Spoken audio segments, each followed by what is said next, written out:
Oh, welcome back. What we got going on here is a guide and a book to go with it called What is a Refugee?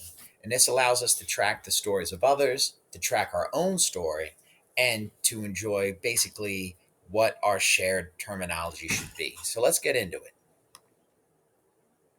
First, let's start with one of the essential questions that's guiding us, which is how does society influence identity and experience? Well, an identity you might unfortunately have to adopt is the identity of a refugee, which we'll get into more later. Refugees come from oftentimes a different country, right? So they might very well have their reasons. All of those might go quite well with identity. The experience of being a refugee, you might see things that they are in a state of want, that there are often these dangers and obstacles that they may face. Now, so that's experience and identity. Society is just people, any group of people. So refugees are a society unto themselves, just like they would be an American society, for instance, or a society of Pennsylvanians. Our learning target today is I will be able to research the term refugee and find matching images and text to complement. There's a big word right there. Let's put a box around it and complement the nonfiction book, which is What is a Refugee? Take a moment and make your screen look like this. Excellent. Now, take a moment, take in what you see on the word cloud, and switch over to orange. Is there anything that you see on that word cloud that you would also, right now, like to highlight as well that connects with either the learning target or the essential question at the top? Take the time now, please. All right. A TDA prompt that will guide us should we get a chance to write a text dependent analysis of this book could go a little something like this. Imagery, when partnered with written text, can extend a reader's thinking. How does the simple imagery complement the text and what is a refugee? How, also, do the student chosen images complement the text? Use evidence from the slides to support your answer. So these student images from earlier, they very much go with the story as well. So these are things that other students have already done. Please take a moment though and find the two most important words in this prompt. Go ahead. All right. So let's get into it. What is a refugee? What is a refugee? And we see that there's a similar red between his backpack and this word refugee. You might be questioning why are they in that boat. You very well may be thinking that it's important that they are all in this boat together. And then the learning target being how can we think about the relationship between the text and the image? Is there a relationship between refugee and this boat here? And there's a check mark at the bottom that shows that we've completed this slide.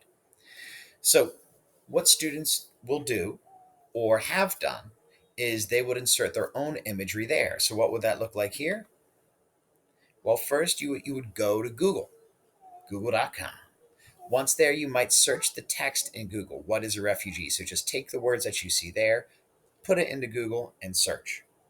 You might also describe the picture in the search. So, you see the word boat and maybe add the word refugee to kind of focus your search, and you might get a response that yields this picture here, right? So, what is a refugee? Well, this is a boat full of refugees. So, we see a connection there. It seems important that they're all together again. You might question why are there so many refugees? And then you see that extension of what is a refugee? Well, a refugee is someone who has to undergo a journey like this, which looks a little bit perilous. A refugee is a person just like you and me. And you see all sorts of different people here, mustachioed people, bearded people, right? Why do we have to clarify that refugees are also humans? That's a question that I have, and it also seems important to me. I don't see too much about the learning target except for that this is certainly simplistic text. And you can see that it's extended here by another student's work. They found a portrait of a refugee in a refugee camp.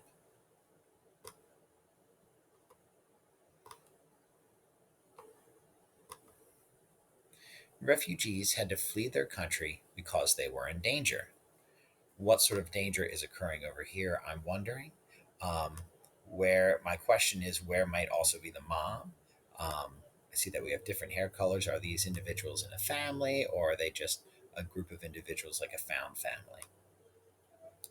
You can see here that a student found a picture of families fleeing danger here, and you can see that the danger is located in the destroyed buildings and here in this little spiky explosion. Some of them had to flee because their country was at war, and you can see missiles going in there. There's two of them. This seems to be an important idea that they had to flee. Flee is different than run. It means that you have to run away from something. It looks like they found another picture of explosions. So we see a similarity there and a similarity there. Some had to leave because powerful people didn't like what they thought or said and wanted to hurt them. For instance, these army men seem to be angry at her because it says everybody is created equal, and they seem especially displeased with that. The question is why? Here you see International Women's Day. I am a generation equality, realize women's rights here at the refugee camp. Others had to leave because people didn't accept their religion or hated them because they were different. You see she's being hated on as a result of praying. You can see her hands together.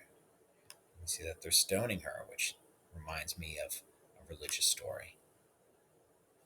Same thing. Their hands are together with their praying. And there are individuals who disapprove. Most refugees would have preferred to stay in their country with their friends and family. Why does that have to be said? It seems to go without saying, right? That people would be sad to leave their family behind. It seems important that it impacts so many members of the family too. The older one seems to be left behind, where the younger ones seem to be staying. You see a similar picture here. But it was too dangerous. Also, often their homes were destroyed and they didn't have anything left.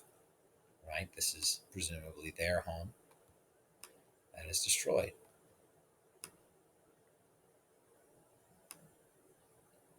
Refugees had to find another country to live in, and that's not easy. It certainly isn't easy.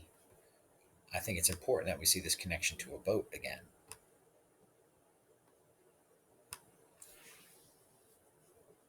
There's another boat again that a student found.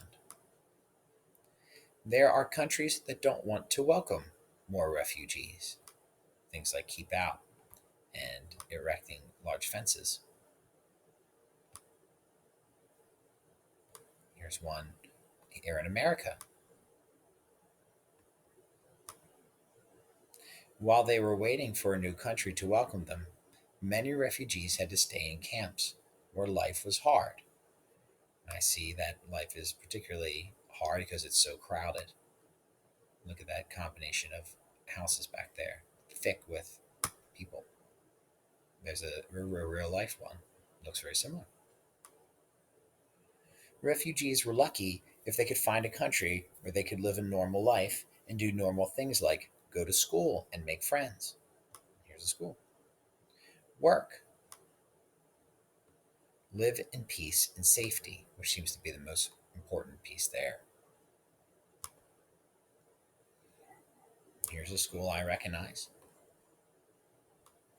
Work. Living in peace and safety. Just like you and me. Oh, that is important because I remember that was said at the beginning of the book too, that refugees are just like you and me. They are being given school supplies, and here's a welcoming, presumably a welcoming native. Everybody's having a blast. This dude's about to boot it. Same here. Looks like this might still be in the camp though. Refugee kids speak. I met some refugee kids while writing this book, and asked them to say a bit about themselves. Here is what they had to say. My name is Ayla. I had to leave Syria because of the war. I love to draw with my sister. We make funny comic books. I'm Majid. I come from Sudan. There was a lot of fighting. I'm very good at soccer and I could play all day. My name is Rosalina. My family is from Haiti. My grandmother and two of my cousins couldn't come with us. I miss them so much. My name is Musa. I come from Afghanistan. I love video games, especially Fortnite. My parents think I play it too much. My name is Nola, and I left Somalia because there was a war and a drought. What I love about my new country is Halloween. We didn't have that where I come from. My name is Sebastian, and I used to live in Cuba. We can't live there anymore because my parents don't agree with the government.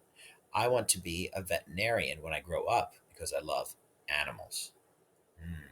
We have issues with destabilized governments.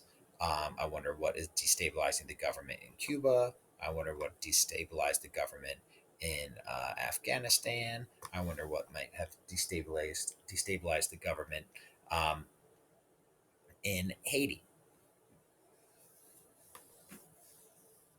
Here are some famous refugees, and we'll have a moment to look them up and just see their real life pictures. But we have Madeleine Albright, Bob Marley, Malala Yousafzai, Albert Einstein, Anne Frank, Luo Bene, and Freddie Mercury. And you can see that their pictures are accompanied there. Madeleine Albright is the first, on the first left, Czechoslovakia in 39 to escape the Nazis. And you can see Bob Marley here. He had to escape. He recovered in the Bahamas and then moved to England after an assassination attempt in Kingston. And Malala Yousafzai had to flee her area after being burnt with acid and shot. And Albert Einstein had to leave as a result of the Nazis, just like Madeleine Albright. And Frank had to go into hiding in her own country and did not survive that ordeal. Lowell Bene is playing professional basketball, and Freddie Mercury had to leave Zanzibar from England to escape a violent revolution in the late 60s. So you can see that there's some similarities between these stories here, and I'll leave you to take a closer look at those and to use these magnifying glasses to find those similarities. Please take the time to do so now. Excellent work. So, just like the examples you just saw, you won't be able to do it with anything besides links here, but you'll put those links and insert them, and I'll show you how. As you go along, you should be able to insert those links, and you can find that in your Schoology account. But just like you saw in the example, you'll be finding your own example pictures to go into these blanks. See how it's open and available for you to put your own pictures in. All right, now we have a moment to go back over the TDA prompt. The prompt being imagery, when partnered with the written text, can extend a reader's thinking. How does the simple imagery complement the text, and what is a refugee? How also do the student chosen images, and we have those examples from the first set of slides, or your own set of slides if you have since finished that. How also do the student chosen images complement the text? Use evidence from the slides to support your answer.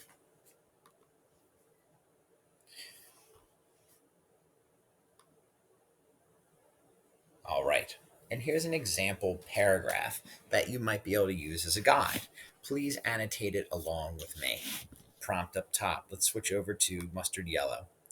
Imagery, when partnered with the written text, can extend a reader's thinking. How does the simple imagery complement the text, and what is a refugee? How also do the student chosen images complement the text? Use evidence from the slides to support your answer. So here you have images, imagery, and imagery. So clearly that's an important piece, and it's asking how does it complement the text, which is also mentioned twice. Oh, never mind, that is also mentioned three times. The simple imagery, and you can see that it's simple. The rockets look like they might have been drawn by a little kid. The simple imagery complements the text in What is a Refugee when it shows families in trouble. Oh, here's a family in trouble.